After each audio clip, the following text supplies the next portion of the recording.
ఒకవైపు అద్భుతమైన పంటల్ని పండించాలి, వాటిని ఆరోగ్యకరంగా వండించే అద్భుతమైన స్త్రీలని మనం చిన్న చూపు చూడకూడదు. ఆ పులిహోర, ఆ సాంబారు అవన్నీ చేతులతో తయారు చేసి పెడితేనే మనకు ఆరోగ్యం. లేదు ఎంటీఆర్ ఇది అది అని 7 రోజులకు 7 రకాల పొడులను ప్లాస్టిక్ డబ్బాల్లో తెచ్చి తీసుకొని వేసుకోండి, ఆ సాంబార్ తినండి, మీకు మంచిదయ్యేది పోయి లోపల ఈ ప్లాస్టిక్ కణాలు చేరుకొని క్యాన్సర్ వస్తుంది. That's what is exactly happening now. 128 మందికి క్యాన్సర్ వస్తుంది. ఎందుకు? ప్రతిదీ ప్లాస్టిక్ నీళ్లు, ప్లాస్టిక్ పాలు, ప్లాస్టిక్ నూనెలు, ప్లాస్టిక్ సాంబార్లు, ప్లాస్టిక్ దోశలు, ప్లాస్టిక్ పెన్నాలు. ఇవంతా చాలదు, పైనుంచి కింది నుంచి డైపర్లు వేయడం మొదలు పెట్టారు, లోపల నుంచి కింది నుంచి ప్లాస్టిక్. అంతా ఈ ప్లాస్టిక్ కంపెనీల మోసమని మనం గమనించలేకపోతున్నాం. నోటికి పోయే పదార్థాలనైనా ప్లాస్టిక్ నుంచి దూరం ఉంచండి అయ్యా బాబు. సో ఆడవాళ్ళకు ముట్టవుతున్న సమయంలో ఈ ప్యాడ్లు వేసుకుంటున్నారు, ఆ ప్యాడ్ల మీద ప్లీజ్ ఒక చిన్న కథ వేసుకోండి. ప్లాస్టిక్ కణాలు మీలో దేహంలోకి పోకుండా ఉంటాయి. అనుకూలం మీది, డబ్బులు వాళ్ళవి. అర్థం చేసుకోండి. అనానుకూలం ఎప్పుడు చెడ్డది కాదు. కొన్ని అనానుకూలాలు మన ఆరోగ్యానికి మంచివి. ఇక్కడి నుంచి అక్కడికి నడిస్తే మంచిది. అనానుకూలం ఇక్కడి నుంచి అక్కడికి పోయేదానికి కారు కావాలి, అక్కడి నుంచి పోయేదానికి హెలిప్యాడ్ కావాలి, అక్కడి నుంచి ఇంకా ఇలాగే అయిపోయింది. So please walk. రోజు 1 గంటన్నర నడిస్తే అది సహజ యోగం. అద్భుతమైన ఆరోగ్య అంశాలు మీ దేహంలో చోటు చేసుకుంటాయి. వెంట్రుకల నుంచి గోర్ల వరకు ప్రతి అంగము ప్రతి నిమిషము క్లీన్ కావాలంటే నడక మించి ఇంకా ఏ యోగము లేదు మానవ జాతికి. మనల్ని తయారు చేసింది దేవుడు నడిచే యంత్రము. ఈ చేతులు కాళ్ళు ఇలా ఉన్నాయంటే నడవరా వెధవా అని. లేదు నేను నడవను, జిమ్లో పోయి ఇటు చేస్తాను, అట్ట చేస్తాను, ఇది చేస్తాను, అది చేస్తాను. నడవరా బాబు, అంతే మీరు చేయాల్సింది. ఏరోబిక్ ఎక్సర్సైజ్, ఈ ఎక్సర్సైజ్, ఆ మిషన్, ఈ మిషన్లు ఏమీ అవసరం లేదు. Just go for a walk, long walk. The more you walk the better you are.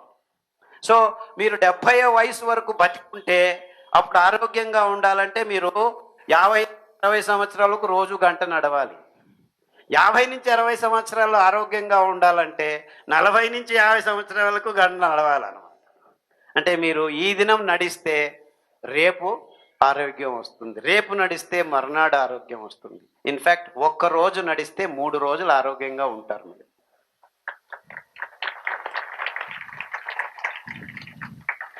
So నడిచే నాథుడు లేడు. ఇప్పుడు 18 కిలోమీటర్లు నడిచే వాళ్ళంట 1950s రోజు. ఇప్పుడు 0.18 కిలోమీటర్లు కూడా నడవటం లేదు ప్రజలు. సో నడవండి, ఒక 15 నిమిషాలు ఆ దేవుణ్ణి ధ్యానం చేయండి.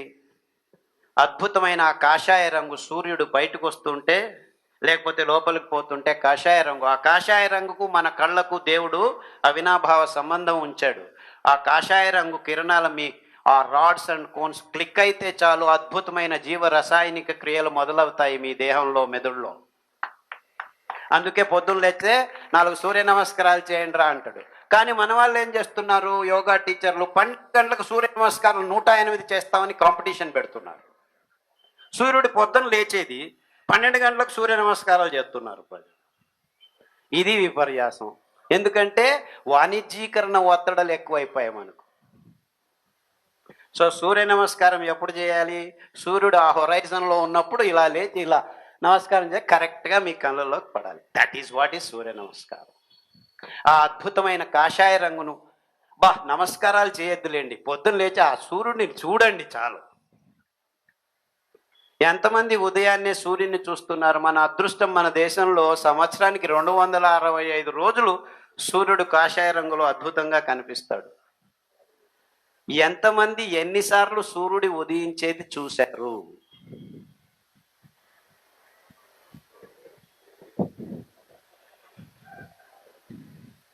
పోతే పోయింది, ఉదయం కాదు సాయంత్రం అయినా చూడండి, లేచి ఉంటారు కదా. ఎక్కడ ధ్యాస మనది? సాయంకాలం అయితే మాళ్ళు, పబ్బులు, పెగ్గు వేయమన్నా డాక్టరే చెప్పాడని మగ్గులు వేసుకునేదానికి పోతున్నాం. తాగండి మగ్గులు, అందుకే లిక్కర్ షాపులు ఎక్కువైపోయాయి. పొద్దున ఎక్కడో మీటింగ్లో వెళ్తున్నాడు, హోటల్ మే ఖానా హాస్పిటల్ మే జానా. ఆ హోటల్ పక్కల ఈ లిక్కర్ షాపులు. గోవింద్ ఒక అబ్బాయి ఉన్నాడు, డ్రైవ్ చేస్తుంటాడు. ఏం లేదు సార్, అక్కడ లిక్కర్ షాప్ వస్తుంది, ఇంకో 2 రోజుల్లో దవాఖానా వస్తుంది అంట. అదే డెవలప్మెంట్. అంటే మనం అనుకుంటున్నాము హాస్పిటల్స్, లిక్కర్ షాప్స్ ఇవంతా డెవలప్మెంట్ అనుకుంటున్నాం. So the more number of hospitals that doesn't mean you are develop. చాలా అద్భుతంగా ఉన్నాయి హాస్పిటల్స్. హాస్పిటల్స్ ఎక్కువ అవుతున్నాయంటే రోగులు ఎక్కువ అవుతున్నారని అర్థం చేసుకోవాలి. That is not the index for development. Index అది కాదు. ఏ దేశంలో అయితే హాస్పిటల్స్ తక్కువ ఉంటాయో ఆ దేశం నిజంగా అభివృద్ధి చెందింది అని చెప్పేదానికి చాలా ఆ వైపుకు మనం కృషి చేయాలి అని ఎవడైనా ఎక్కడైనా ఏ రాజకీయ నాయకుడైనా, ఏ సైంటిస్ట్ అయినా, ఏ డాక్టర్ అయినా మీకు చెప్పాడా? అంటే ఏ దేశంలో అయితే హాస్పిటల్స్ తక్కువ ఉంటాయో ఆ దేశం నిజంగా ఆరోగ్యంగా ఉంది అని. మనకి ఇన్ని హాస్పిటల్స్ అవసరం లేదు, డాక్టర్లు అవసరం లేదా, కావాలి, లేదని చెప్పట్లేదు. కానీ ప్రస్తుతం జరుగుతున్న ఈ వైద్యకీయ రంగ విధానాలు వాణిజ్యీకరణం వైపుకి మొగ్గు చూపాయి, కానీ నిజమైన ఆరోగ్య స్థితిని మానవ జాతికి అందజేయాలని ఏ మూలలోనూ ఆలోచించడం లేదు. ఎందుకంటే వాళ్ళు చేస్తున్న తంత్రజ్ఞానాన్ని, యంత్రజ్ఞానాన్ని అమ్ముకునే వ్యవస్థకు దిగజారిపోయాయి. కానీ మనిషికి ఆరోగ్యం అంటే ఏమిటి, ఆరోగ్యంగా ఉండాలంటే మనం ఏం చేయాలి అని ఆలోచించే విధానాల్ని వ్యవస్థితంగా మన ముందు తరాలకి నేర్పించే బాటల్ని మనం నిర్మించలేదు ఇంతవరకు, అటువైపు ఆలోచించలేదు అని చెప్పేదానికి నాకు చాలా సిగ్గవుతుంది.